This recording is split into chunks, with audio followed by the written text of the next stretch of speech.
Are you ready to take your message, your business, and your life to the next level? Want to learn from someone with more than a decade of experience, training tens of thousands of people from all around the world? Hi, Cliff. This is Pauline from Auckland, New Zealand. John from Calgary, Alberta. Amy Porterfield. Michael Hyatt. Dan here from Dunedin, New Zealand. Ray Edwards. Mark Mason. Mike Stelzner. Pat from Smart Passive Income. It's Darren from Melbourne, Australia. Whether you're looking to launch a podcast or build an online business that allows you to do the work you love, you've come to the right place. Podcast Answer Man presents The Cliff Ravenscraft Show. Now, here's your host, Cliff Ravenscraft. That's right, my friends. Welcome back to another episode of The Cliff Ravenscraft Show. And today we're going to be talking about what it takes to develop healthy habits.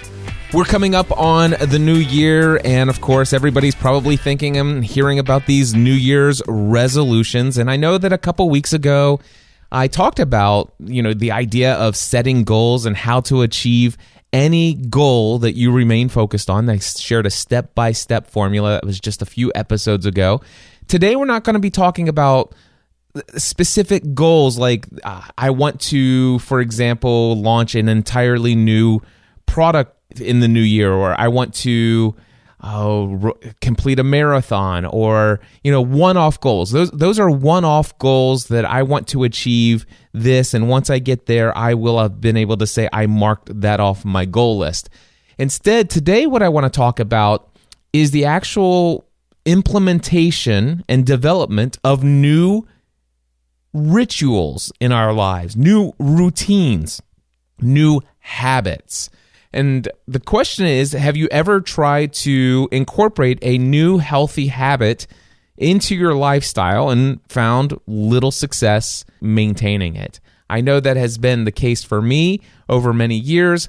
However, I have developed several new habits that are very much a part of my life, and they have stuck for more time than I could possibly have ever imagined when I first set out with the desire to create that new habit, that new routine in my life. And I want to tell you a little story, and it has a lot to do with my health and fitness journey. Many of you have been following me for years. You're very familiar with my fitness journey, but I'll just give you the Reader's Digest version of this.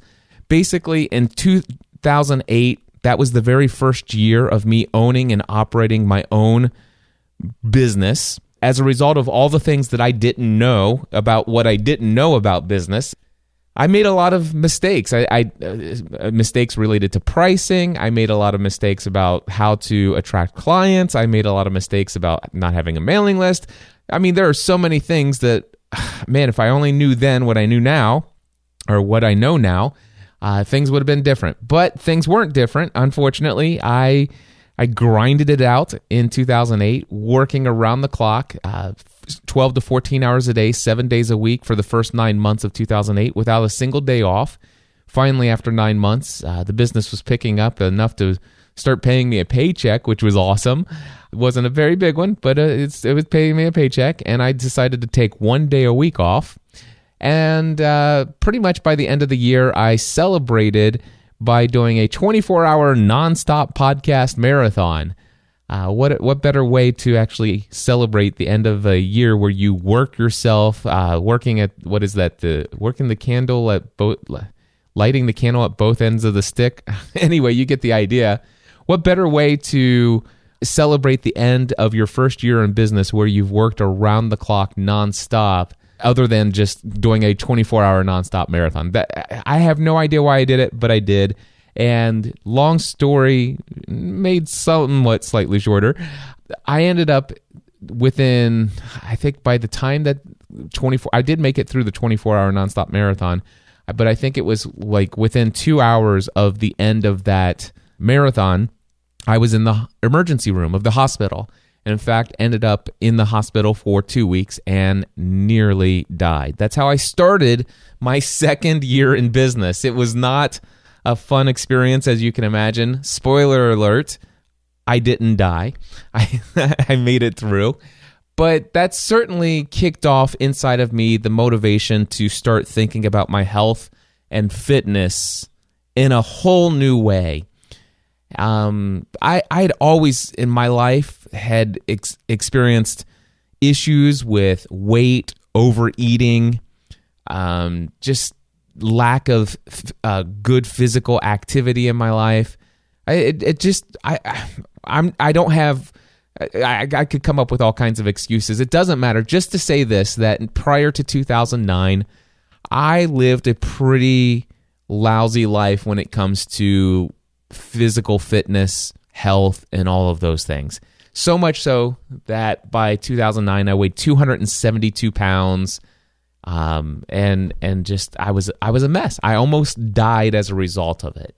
Now, for me, that was the motivation I needed to start taking that area of my life to the next level. I had achieved success in so many other areas of life, but when it came to health and fitness, it was time to take that area of my life to the next level. And I knew that I needed to develop a few new healthy routines, healthy habits in my life. And for me, that began the journey of trying to implement consistent physical workouts, trying to develop healthy, consistent habits when it comes to the types of foods that I'm eating, the amounts of foods that I'm eating, all of those things. And I had this fitness journey, and there was a time when I had dropped as much as 72 pounds over 18 months, and over the time I went up, and I just had this up and down roller coaster of success and failure when it came to my fitness journey, trying to discover how do I instill healthy habits into my life where they become a part of my lifestyle. And one of the opportunities I had throughout this entire time was actually the honor of speaking at every single platform conference put on by Michael Hyatt and his business partner at the time, Ken Davis. Now, these guys put on an incredible event. They did it sometimes more than once a year, and every time they had a platform conference, I spoke at it. And the crazy thing is that I have pictures of myself and some video of myself at all of these various different events where I spoke on their stage. And sometimes there's a guy on stage that weighs, in the 260s, if you will. And there are times when there's a guy on that stage that weighs closer to, let's just say 202 or 206. And there's a vast difference between how I looked in those photos. There's definitely a vast difference in how I felt emotionally and physically in those photos, when those speaking opportunities came about. And the one thing I can tell you is that over this journey, it had been a constant, I'm not going to say it had been a constant struggle, but it had been a constant learning curve, if you will, of how do I develop and change my life.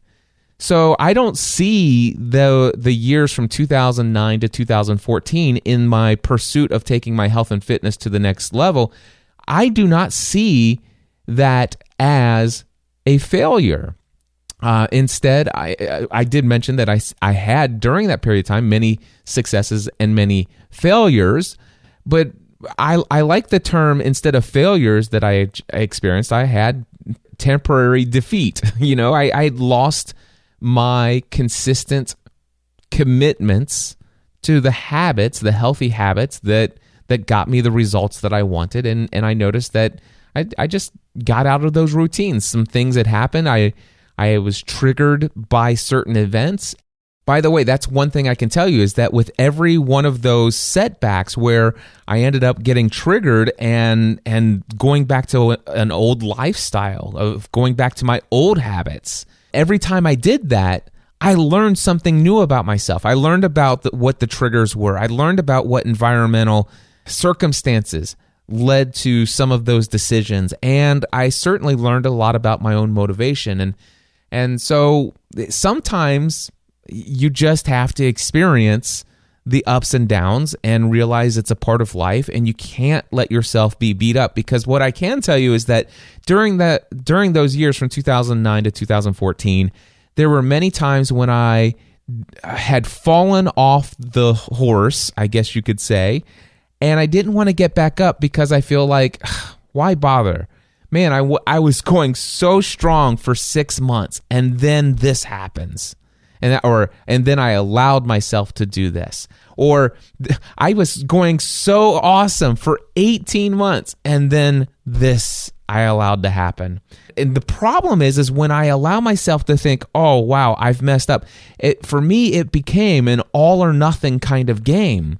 It was like either I am 100% successful, but if I mess up and my commitment is to do this daily or 5 days a week, and if I only did it 3 days, then I failed. And all of a sudden it's like this all or nothing mentality made me feel like, well, why bother? And there's so much of this stuff that I learned during this time. Anyway, what changed for me personally? It all changed in November 2014. I was actually speaking at the final session of the Platform Conference. November 2014, we were in Colorado Springs, Colorado.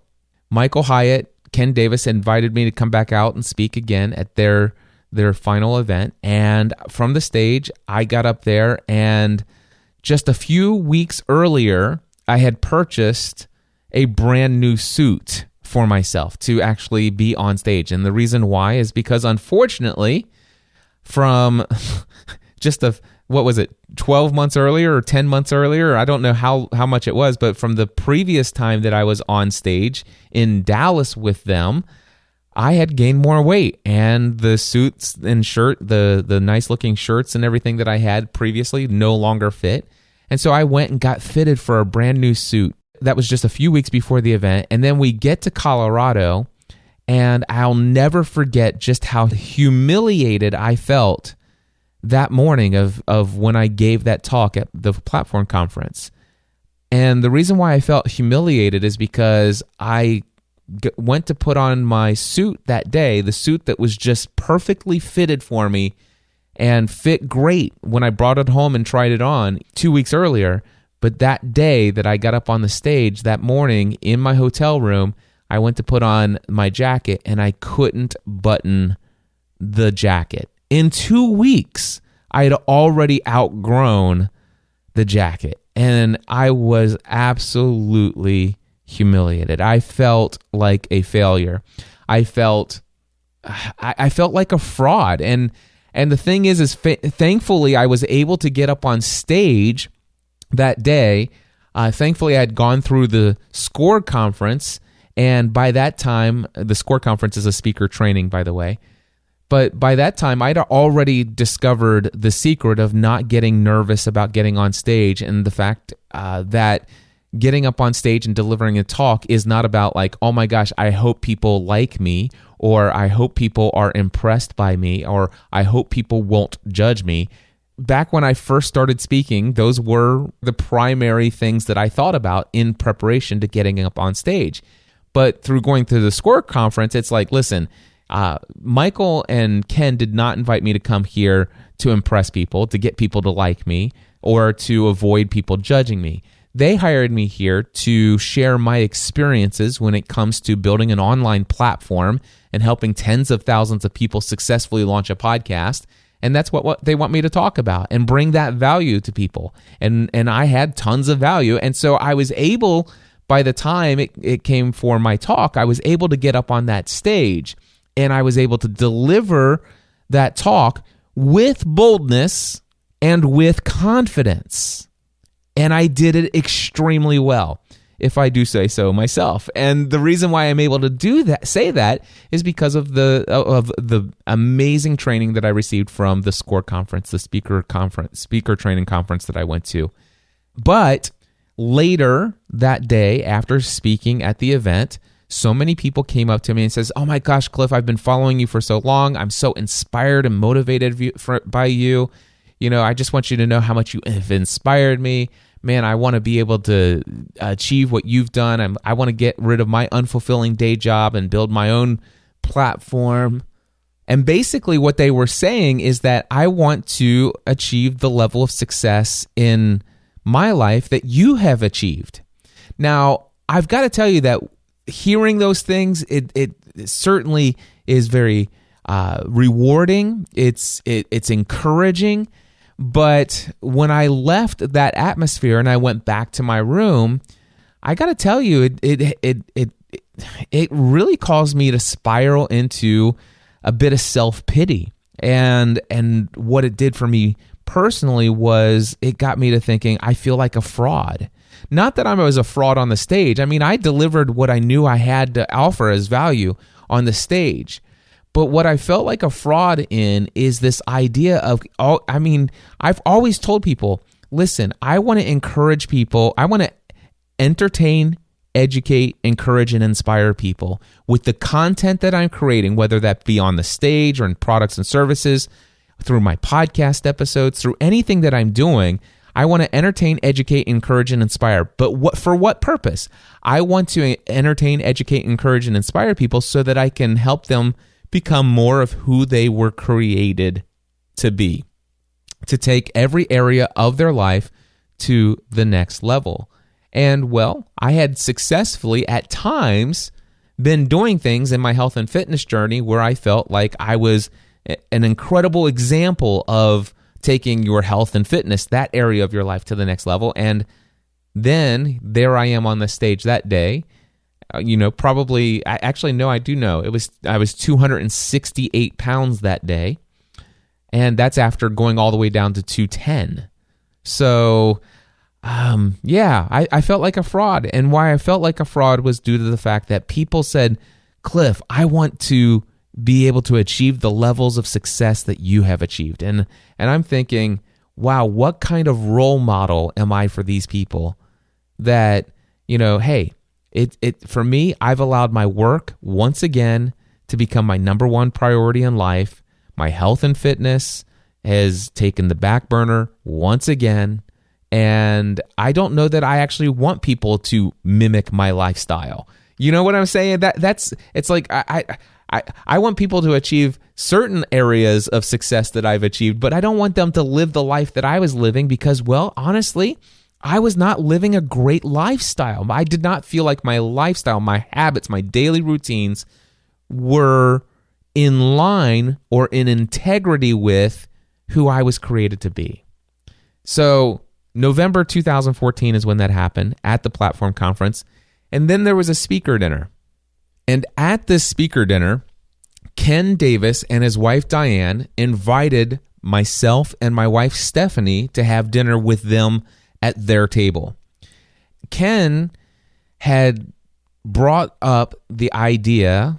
He said, Cliff, I'd like to make an offer to you. And I just want you to know that I only make this offer out of love. I've never done this for anyone before, but I've been praying and I felt led to make an offer to you. He says, I've been watching you over the last several years, ever since we first met at the very first Platform Conference. And I've been following your journey, and man, you've had some incredible successes in really taking life by the horn and really radically changing your lifestyle. But it seems like you have these times when you fall into the old way, and I want you to know that I understand that. And he told me his story of his lifestyle and how he had discovered his health and fitness journey himself. By the way, at the time, I believe that Ken was 68 years old on that day.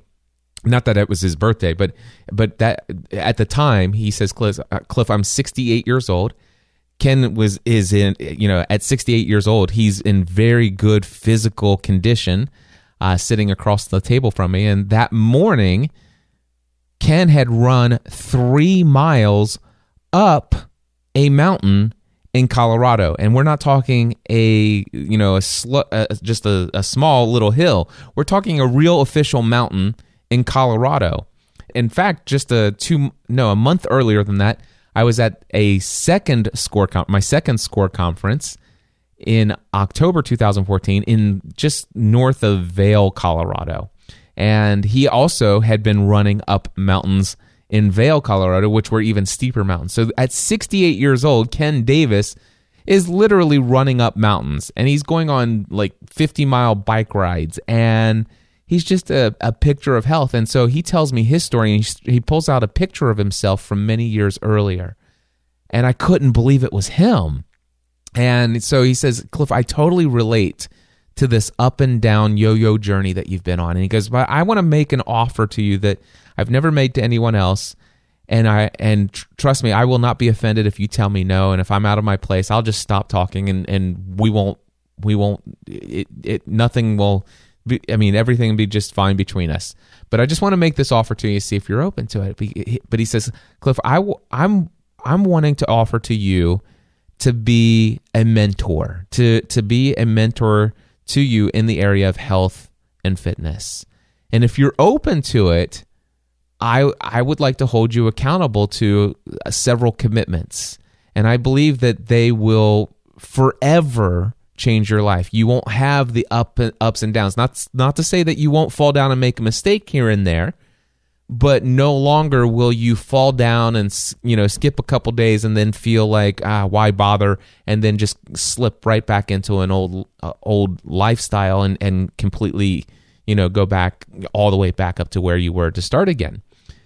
I was absolutely interested in anything that he wanted to say at this point. In fact, I'd been on the verge of wanting to get back into changing my habits related to health and fitness, but I just didn't know where to start this time. And one thing that I had tried before was having an accountability partner or something like that. And it just so happens that earlier that week, my friend Ray Edwards told me that he had been achieving great levels of success in his health and fitness journey by working out with his son, Sean, as an accountability partner. And I told him, I said, that sounds very interesting. I've had accountability partners when it comes to working out, but I've always found them more demotivating to me than motivating, because oftentimes, they fail to show up, or well, that's mostly it, is that, it's just like you want to make a commitment to do this, and then all of a sudden something happens in their schedule and they're not able to do it, and so you don't feel as motivated or whatever the case may be. And Ray said to me, he says, Cliff, I had the same feelings about an accountability partner and same experiences. And he says, I think what has made this different is the fact that I'm working out with my son. And for the first time, I have an accountability partner that I authentically don't want to let down. And that phrase, that response stuck with me. And so when Ken is making this offer just a day and a half later, I'm sitting there thinking, wow, Ken Davis is somebody that I really look up to. And he is definitely somebody who fits the bill of somebody that I would not want to let down. And so as a result of that, I said, hey, Ken, can you tell me what these commitments are that you would hold me to? He says, well, number one, I would want you to read my book called Fully Alive. He says that it's important, and he said it was important that I would understand his story. And while he gave me a bit of his story over the dinner conversation, he said that the full story was in the book, and he thought that it would have a pretty profound impact on motivating me. And so I said, okay, what's the second commitment? He goes, well, the second commitment, and it's actually referenced in my book Fully Alive. The second commitment is I want you to read a book called Younger Next Year. Now, the book Younger Next Year is going to lead to the next commitment, the third commitment. And the third commitment is actually mentioned in the book, and it's making a commitment to working out 6 days a week, every week, for the rest of your life.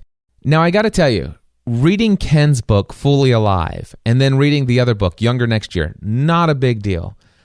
But my ears really perked up when Ken said, I want you to work out, I want you to commit to working out 6 days a week, every week. And I was even further interested and intrigued by the phrase, for the rest of your life. And it even had more impact with me when Ken says, that's a commitment that I made years ago, and that's how I've been able to achieve the where I am today in my physical health. And he goes, now, don't get me wrong. I'm not saying that I don't make mistakes. I'm not saying there aren't times when I fail to live up to the 6 days a week. But my commitment is 6 days a week, every week for the rest of my life. And I want to hold you accountable to that if you commit to it. And I also want you to hold me accountable to it. Now, he told me initially that's going to be all cardio, aerobic, heart rate focused exercise, but eventually you'll get into where 2 or 3 days a week is going to be very intense strength training, where you're literally ripping your muscles apart so they'll grow back stronger. And well, and there was one more commitment, a fourth commitment. He said that the fourth commitment is that I want you to come to Nashville in May of next year, which would have been May 2015, and I want you which was 6 months later, by the way. In May of next year, in 6 months, I'm going to be doing a triathlon. It's not one of those long triathlons. It's what they call I can't remember what it's called now, but it's a shorter triathlon. It's like a mini triathlon. I think it was 200 yards of swimming or 400 yards of swimming. I can't remember. It was 11 miles of a bike ride and a 2-mile run. But anyway, a sprint triathlon. That's what it was called. He says, I'm doing a sprint triathlon, and I want you in 6 months from now to complete that triathlon with me. So that if you're going to take me up on my offer, the commitment is read my book, read Younger Next Year, 6 days a week, every week for the rest of your life, working out and completing this triathlon in 6 months. And I said, can I have some time to pray about it? And he said, sure. And then jokingly, about 30 seconds later, I said, okay, Ken, I've prayed about it. I'm in. And then I proceeded to tell him how basically his offer was an answer to prayer. And long story short, well, okay, not so short, that began what was a radical transformation in my life, in my mind, and has radically impacted every area of my life. It all started November 14th, 2014, the day that I finally decided to start living. Now, I know that was a lot to share just to set up this episode, but I wanted to share with you what I have had in my life as the most significant lifestyle change and developed healthy habit that I've ever had in my life. And I got to tell you that for the first 30 days, I remember them well. I did audio journaling through my old podcast called Pursuing a Balanced Life. But for those first 30 days, it took pure willpower and accountability. And if it wasn't for the willpower of just saying, I've got to do this, I've got to do this, I've got to do this, and the accountability of my mentor, Ken Davis, if it wasn't for the willpower and accountability, I don't think I would still be doing it today. Now, the second 30 days wasn't as challenging. It still took some willpower. Some days of the week, it was kind of like 1 or 2 days a week. It's like, man, do I have to? But over somewhere within the second 30 days, it went from being a question of if I'm going to go and work out to when am I going to go and work out. It took less and less willpower as I got closer to the end of those second 30 days. Now, after 60 days and somewhere between 61 and 90 days, I don't know when it was, I don't know what day it happened, and I don't even remember it actually like just clicking and happening, but somewhere between 61 and 90 days, working out literally became an addiction for me. And it's a healthy addiction. It is an addiction that I'm proud to have, and I'm still addicted today. And in fact, 3 years later, I still work out 6 days a week, every week, and I am still absolutely convinced I will do that for the rest of my life.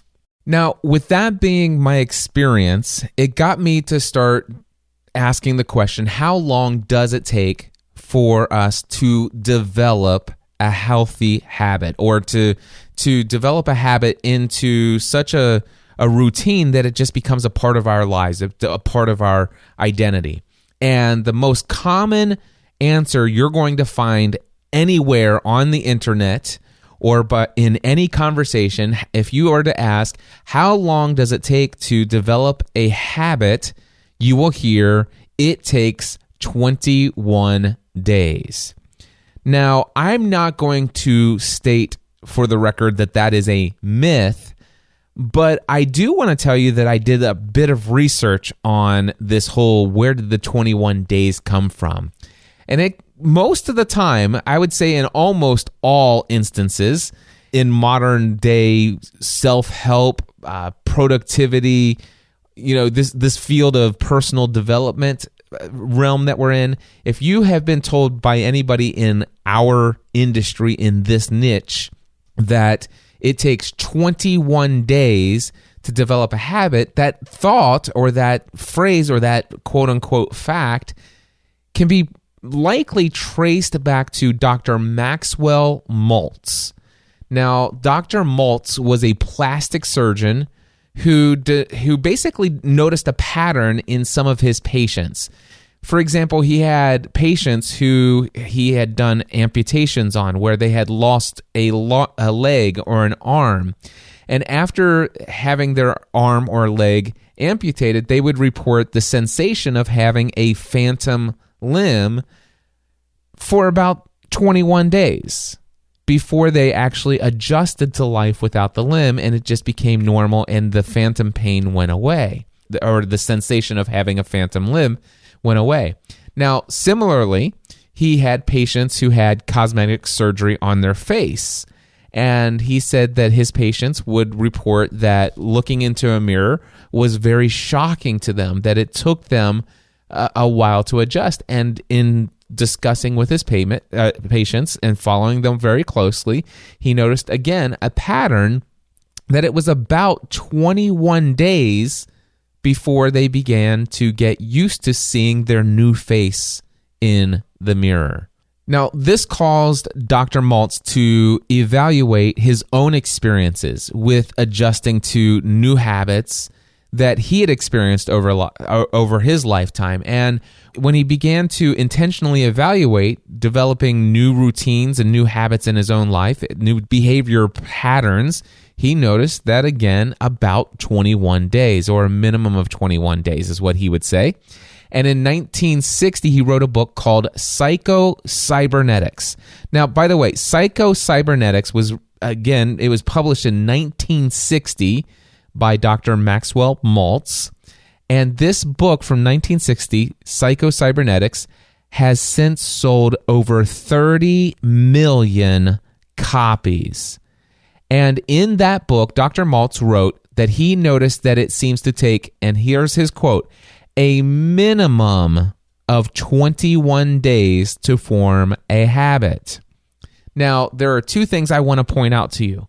That number one, nowhere in that book did he state as a fact that it takes 21 days to develop a habit. Nor do I believe he actually ever said that he did scientific research. He basically said, hey, here, out of working with my patients and after working in with these people, here's what I've observed. I've observed this.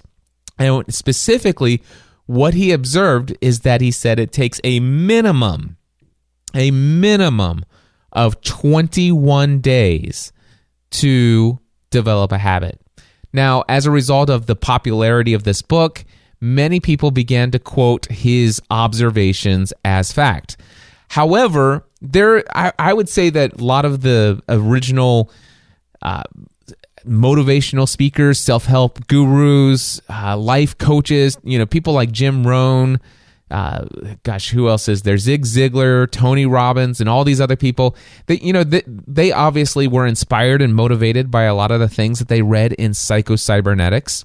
And so I'm certain that all of those guys, when telling the story of this whole thing about developing new behavioral patterns, that they probably quoted correctly that these were observations of Dr.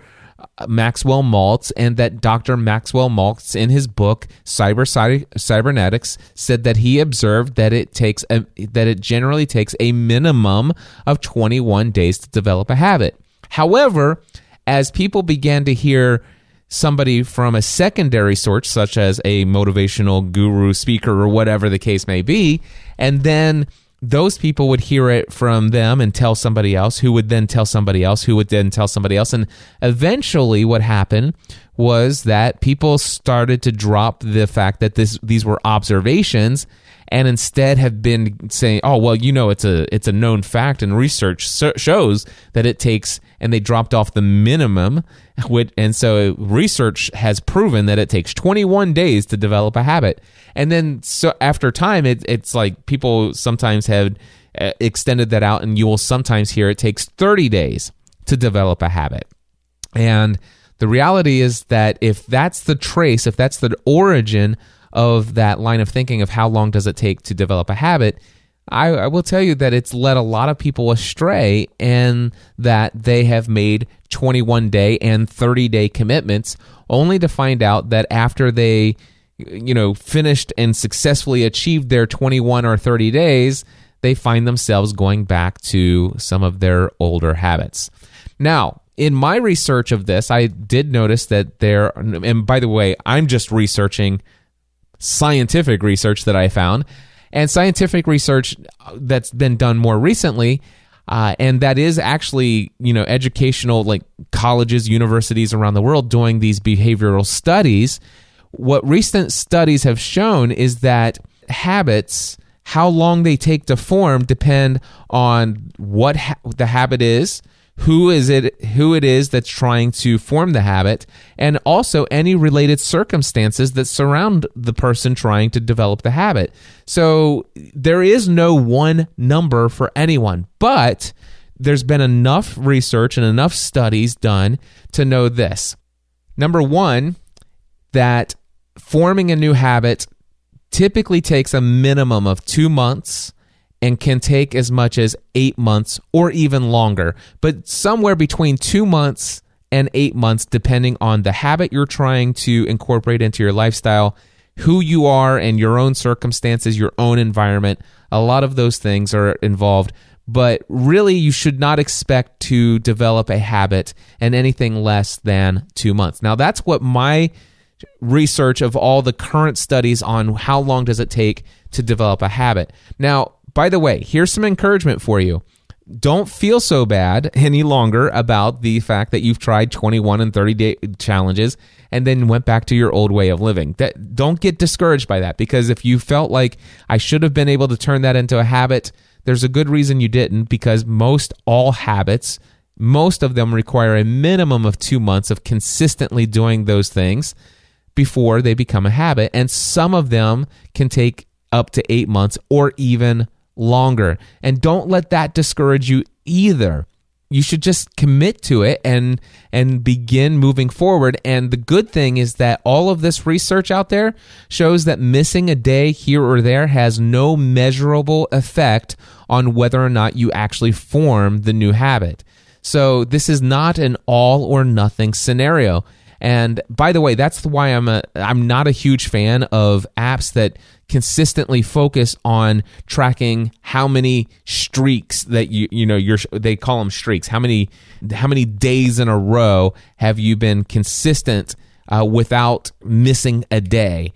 And I can't begin to tell you the number of habit tracking applications and health fitness apps and eating diaries and all those other things where that says, hey, you have successfully done this X number of days. And then all of a sudden you miss a day, and then you went from, oh my gosh, I had 220 some odd days, and now I'm down to 0.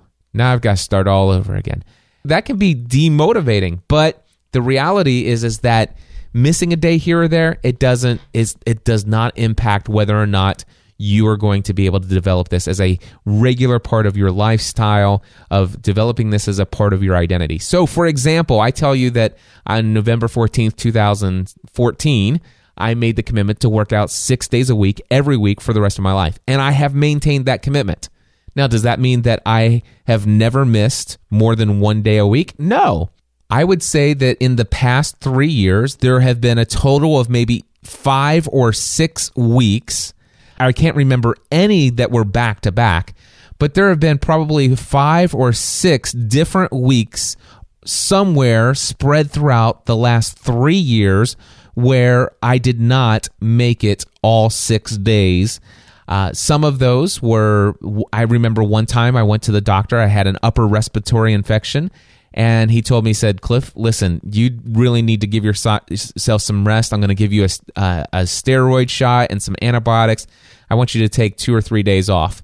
That was one of about 5 different circumstances where things like that happened. There was a time when I was traveling, and I literally had one of those days where you get up at 5 o'clock in the morning, you have to get straight to the airport, and then you're flying all day, making a connection here, taking a connecting flight. Then you get in, you're waiting for transportation. You can't get into your hotel. You just go out and grab some lunch with somebody. You come back, and then it's like all of a sudden you've got this time zone change, and it's like, you know what? I'm just going to go to bed, and I'm going to get up in the morning, and I'm going to go to the gym at the hotel. And as a result of that, I worked out 5 days that week instead of 6. So there have been times when I quote unquote didn't live up to the letter of the law of working out exactly 6 days. But when I say that, hey, I made a commitment to working out 6 days a week, every week for the rest of my life, I'm able in my mind to credibly say that I've maintained that commitment, because this is not an all or nothing. This is an overall routine of if we look at the last 3 years, can I say that I've consistently maintained this commitment? Yes. Now, if I went 3 weeks without working out, I would not be able to say that to you. But just because I missed 2 or 3 days, maybe 5 different times over the course of 3 years spread out from each other, then that doesn't keep you from that being your identity. I will tell you right now, I am a endurance athlete. And by endurance athlete means that I can go for 8 or 9 hours with my heart rate above 65 to 70% of my maximum heart rate with no problem at all. And I'm able to go on 100-mile bike rides as a result of it. I have greater strength in my body, more muscle mass than I've ever experienced, that I ever dreamed possible. And I look forward to getting into the gym. It's matter of fact, it is still today the number one most important thing I do every single day, 6 days a week. All right? So anyway, how long does it take to develop a habit? Know this. It takes somewhere between 2 to 8 months. And number 2, you don't have to do it every single day to develop the habit. Now, I want to share with you a couple tips real quick about incorporating habits into your daily routine. Tip number 1, I would encourage you to get an accountability partner or join an accountability group. I realize you might have some hesitation. You say, well, I've been there, done that. It didn't work. They always fail on me. They let me down. I get so hyped up and I'm excited to go work out with them, or I'm excited to do this with them. I'm excited to celebrate together our successes. But for whatever reason, either it's usually we think about the times that they've let us down. We very seldom do we think about the times we may have let them down, right? But anyway, here's some tips on finding the right accountability partner or group. So this is a tip within a tip. I get it. Anyway, find someone who demonstrates a high level of self-discipline themselves. What you want is somebody who has high expectations for themselves and somebody who is consistently living up to those expectations. Those people are going to motivate you and encourage you to set a high bar for yourself and to live up to it. Number 2, find somebody that you don't want to disappoint. Ray Edwards, he told me it was his son, Sean. For me, it was my friend, Ken Davis. This is a mentor of mine. I wasn't going to disappoint him, and that was a motivating factor. Another one here, find someone who is invested in your success. Just a random person on social media, probably not the best person. If you don't have a deep relationship with the person that's going to hold you accountable, I don't know how that's going to work out for you. I highly encourage you to take somebody who you trust is deeply committed and invested in your success. Next tip here, find more than one person. Especially if your resistance to finding an accountability partner is that, well, I've tried that before and that person just doesn't show up. Well, instead of having one accountability partner to show up at the gym with you, how about you have 2 or 3 or 4? Or if it's not having them come to the gym and meeting you there and working out with you, maybe you have 2 or 3 or 4 other people who 6 days a week are committed to working out, and you check in with each other. And the encouragement is that there's always going to be, out of the group, there's at least somebody else in the group. Hopefully a majority of you, if not all of you, are living up to that commitment, and you're encouraging one another. In fact, reminds me of Ecclesiastes 4:9-12 in the Old Testament. It says 2 are better than 1 because they have a good return for their labor. If either of them falls down, one can help the other up. But pity the person who falls and has no one to help them up. Also, if 2 lie down together, they can keep warm. But how can one keep warm alone? Though one may be overpowered, 2 can defend themselves. And then my favorite line, a cord of 3 strands is not quickly broken. And of course, if a cord of 3 strands is not quickly broken, you can imagine a cord of 4 strands or 5 strands. The more people in your accountability group, potentially the better, as long as they all are people who demonstrate a high level of self-discipline themselves, that are somebody that you don't want to disappoint, that these people are invested in your success. You get the idea, right? By the way, just a quick note, the Next Level Mastermind is still taking applications, but that group is filling fast, so I'll talk a little bit more about that at the end of the episode. But tip number 1 is to get an accountability partner or join an accountability group. Tip number 2, don't try to attempt to do too much at once. Don't try to change every single aspect of your life in one fell swoop. You didn't become the person you are today with all the habits and routines that you have. You didn't develop all of that overnight. You can't undo or change everything overnight.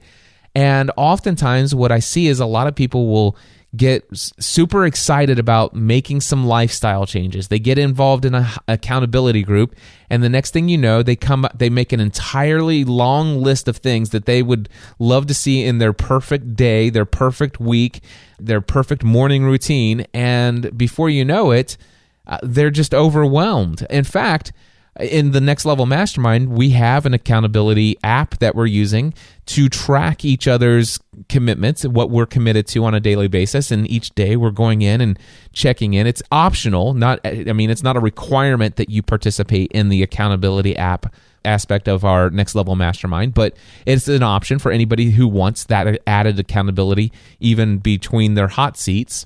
We have this app set up, and one of the people in my group said this: the accountability app has made me realize that I try to do way too much each and every day. At the end of the day, I'm stressed by what I haven't done, simply because I'm trying to do too much. You have all inspired me to keep moving forward, and even if today I don't reach the habit goals, tomorrow is a new day. Now, I'm not going to mention this person by name. This is inside of our discussion forum of the Next Level Mastermind.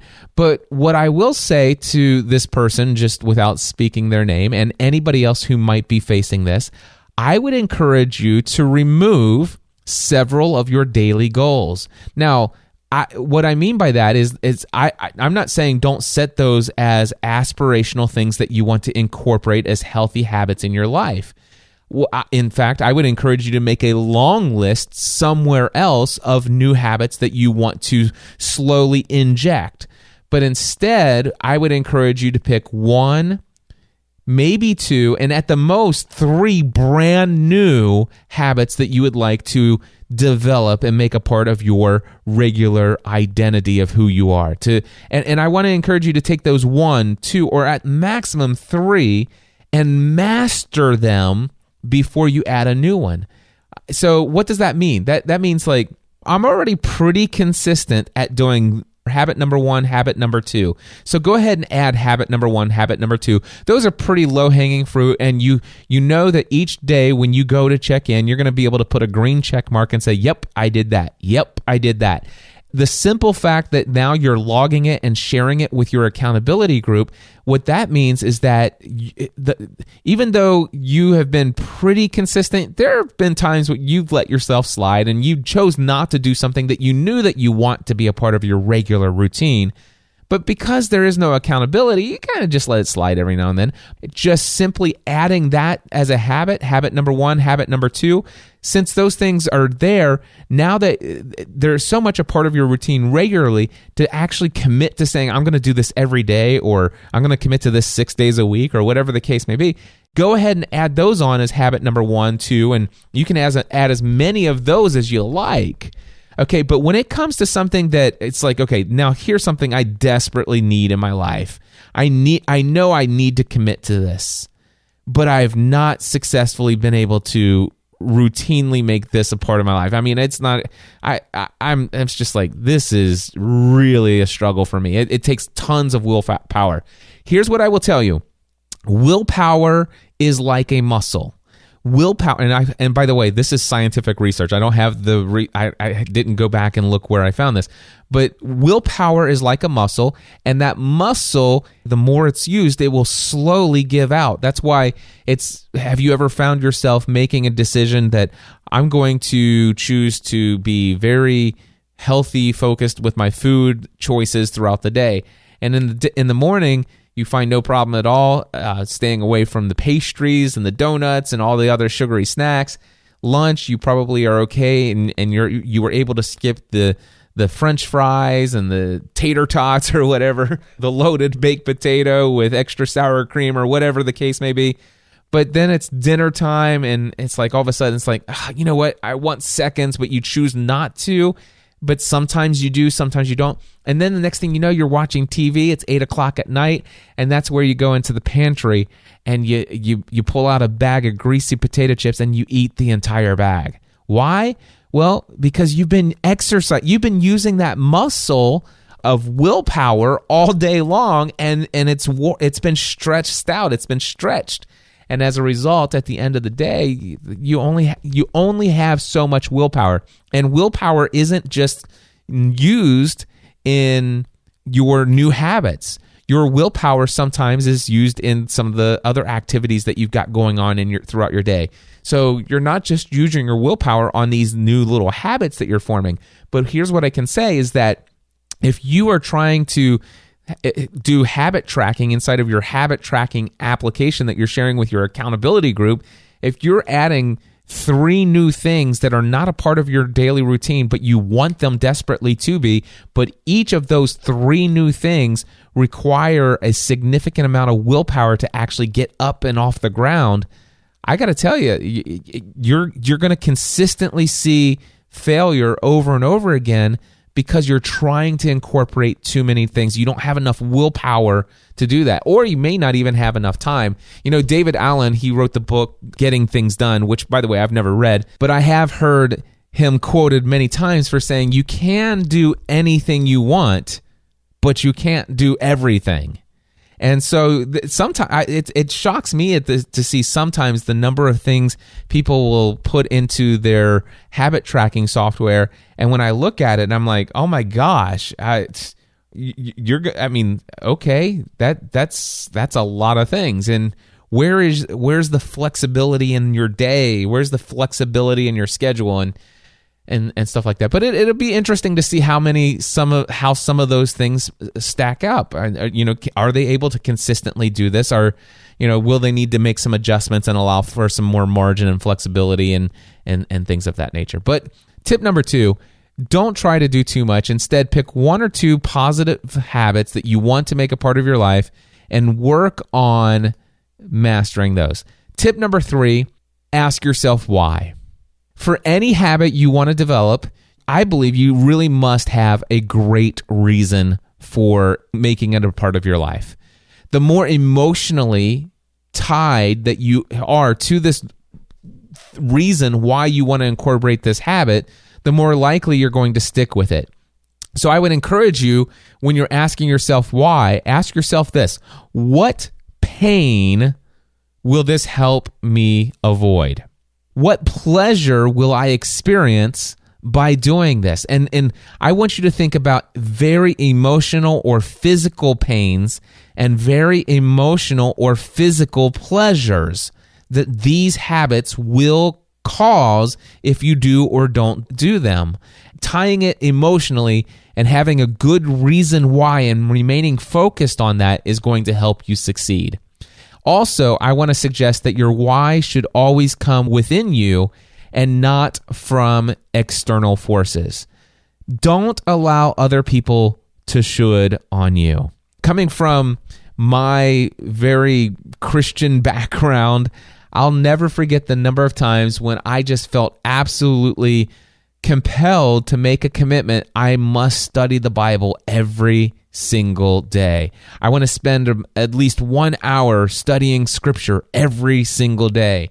There were times when that came internally, but even sometimes internally that came from a lot of conditioning and outside expectations as saying, well, to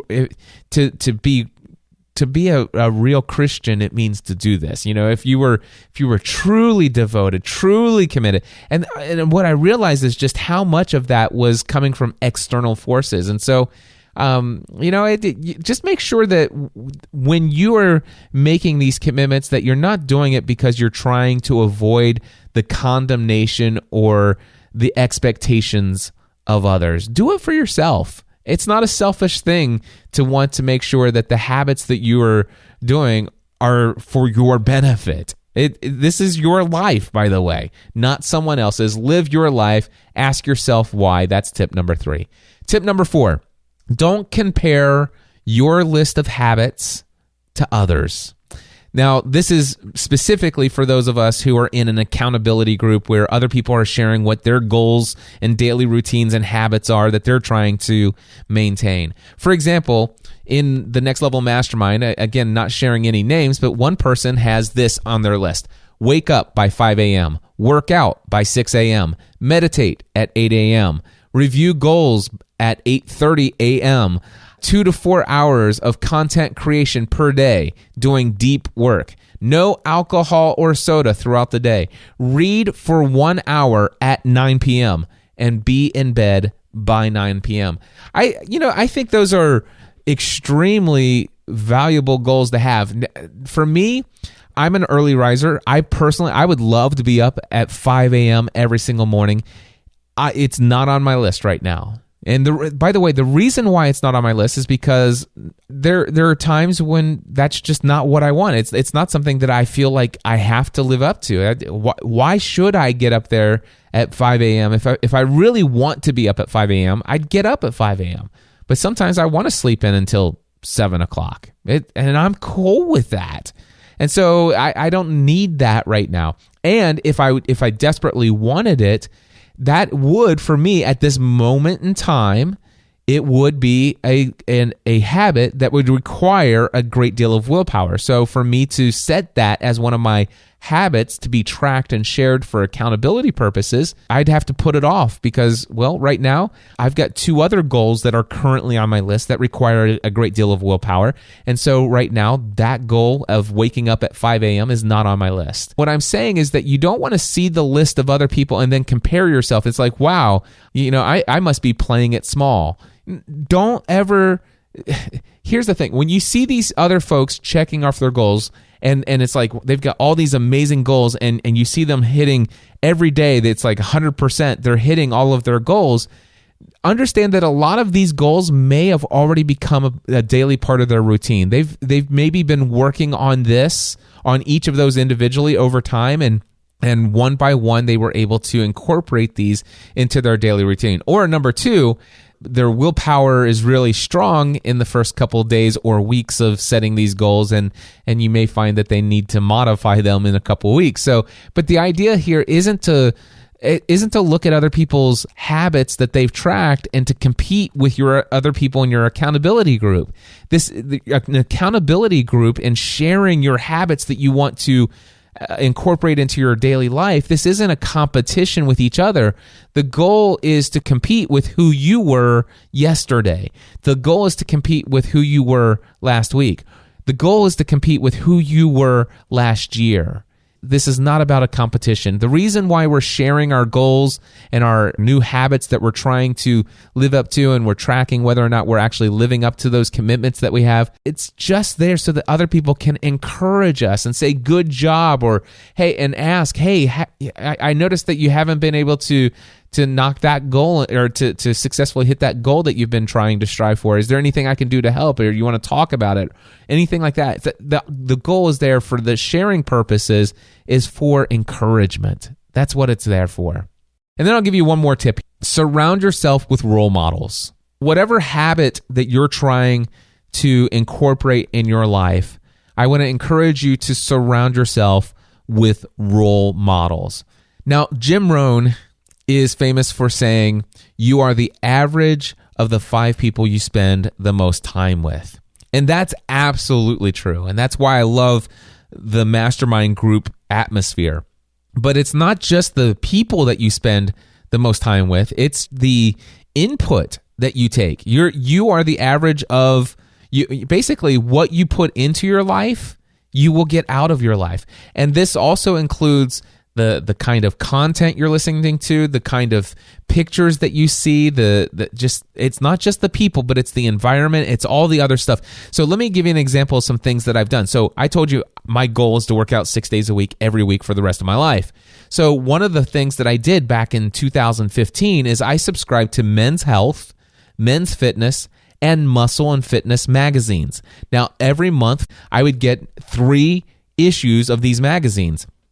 And on the front cover of these magazines are guys, men who are absolutely ripped. All right. They are muscular. They are lean. But these are people who are extremely healthy physically. Okay. And I purchased those magazines not for the articles inside, but just so that those front covers of those magazines were a consistent image that I am consistently faced with. There are many of those magazines. I have a stack of about 30 of them on my bathroom counter in my office bathroom. There are magazines sitting next to my reading chair in my bedroom. There are magazines in various other places. And every time I look anywhere in my house, you will find either a Men's Health, a Men's Fitness, or a Muscle and Fitness magazine with a guy with a sculpted physique on the front cover. And it's just like, that's just an image that I see consistently. It's something that's in my mind. It's like, well, this is just normal. Isn't this how everybody looks, right? And so I will tell you those are role models for me on those front covers. Also, by the way, my Instagram account. If you were to go to Instagram /CliffEOTC, that's my Instagram user ID, and look at the people that I follow, you might be shocked, and some of you might even judge me. I don't care personally, but if you do go in and you look, you'll find that I follow a lot of fitness models. Okay, I follow very few people that I know in person. Very few people. I use Facebook for that. I use Twitter for that. But when it comes to Instagram, I use Instagram as my primary source of motivation for people who are role models, and specifically people who spend lots of time in the gym. So when I log into my Instagram account and I scroll down, I'm consistently seeing people who are in the gym working out like crazy every single day. And in their Instagram stories, it's all about their workouts at the gym. It's all about their meal prepping and the types of meals, and they're all healthy meals that they're having. And there's some balance there. There are some people that's like, wow, check out these donuts that I have, but that's somebody who you can tell that's an exception every now and then.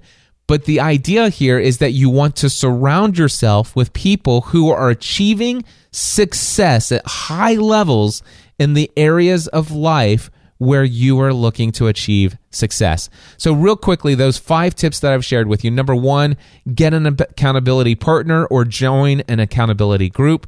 Tip number 2, don't try to attempt to do too many things. Instead, choose 1 or 2 new habits, master them before you add any new ones to the list to be tracked with your accountability group.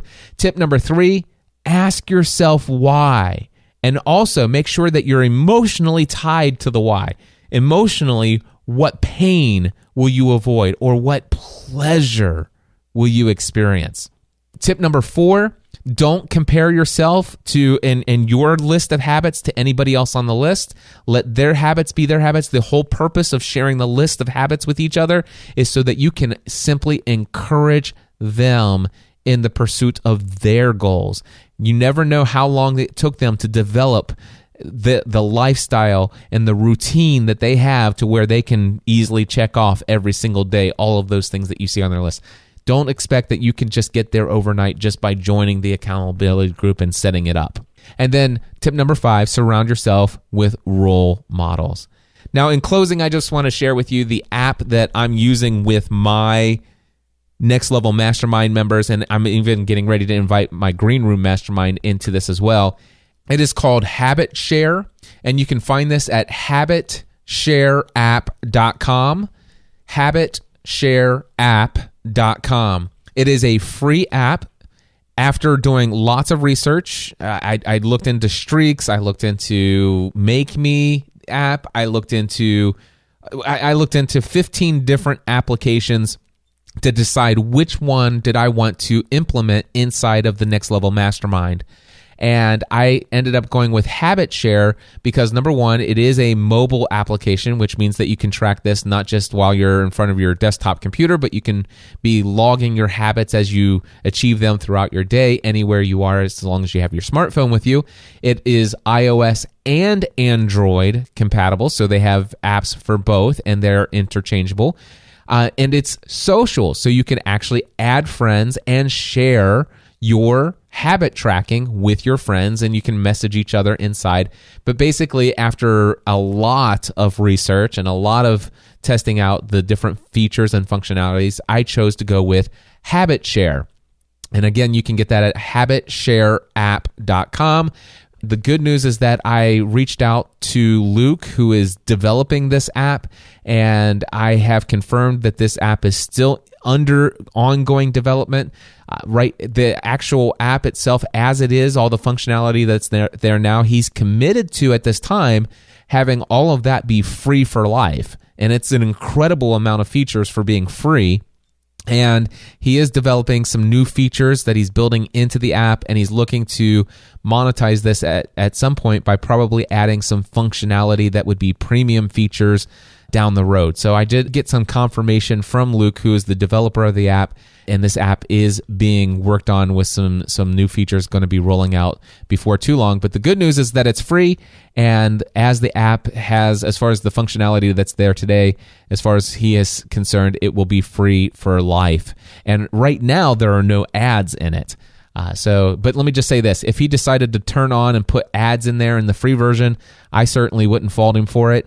I told him, I said, listen, if you put ads in this, he didn't suggest that he was thinking about that. He and I were just going back and forth in email, and I said, listen, if you ever decide to put ads in the free version, please give me the option to pay $5, $10, $15, or even $20 to remove the ads. I do not want to see ads. But preferably, I would love to see you create a premium version of this where we could have groups, where we could have some other functionality. And if you did that, and if it was more than just removing ads, I would pay you like $5 a month, or $50 a year, or even $99 a year for this. I would pay you an ongoing subscription based upon some of the features I'd love to see implemented. But as it is now, it's an incredibly awesome app. You can check it out at habitshareapp.com. You can immediately start using this with your own accountability partner or your own accountability group. Now, again, real quickly, if you don't have an accountability group and you want not just an accountability group, but you want the mastermind relationship, if you are on the journey of full-time self-employment and you have been operating your own business and you already have clients who are paying for products and services, and you want to take that to an incredibly new level that you never dreamed possible before in 2018 and beyond, I want to encourage you to check out the Next Level Mastermind. Now, this is not just an accountability group, but this is so much more. And then we talked about that in episode number 526 over at podcastanswerman.com/526. We talked about all the different benefits of being in a mastermind group. I just want to tell you that I have 2 groups of the Next Level Mastermind. One meets on Wednesday mornings. That group now has 7 members in it, which means it's more than halfway full. Applications are still coming in. So if you are interested in joining the morning session of the Next Level Mastermind, you want to go over to nextlevelmastermind.info. And seriously, you want to get that application in as quickly as possible if you want in the morning group. Now, in the evening group, it's filling slower, but I do still anticipate that certainly, if not by the end of December, certainly by the end of January, that group will be completely full as well. So if you've been thinking about joining the Next Level Mastermind, or if you want more information about it, head over to nextlevelmastermind.info. That's not .com, nextlevelmastermind.info, and click that button to submit your application today. Hey, until next time, my friends, I encourage you as you begin to change your daily routine by adding and developing new healthy habits so that you can change the identity of who you are and get closer to becoming the person you were created to be. Until next time, I encourage you to take every area of your life to the next level.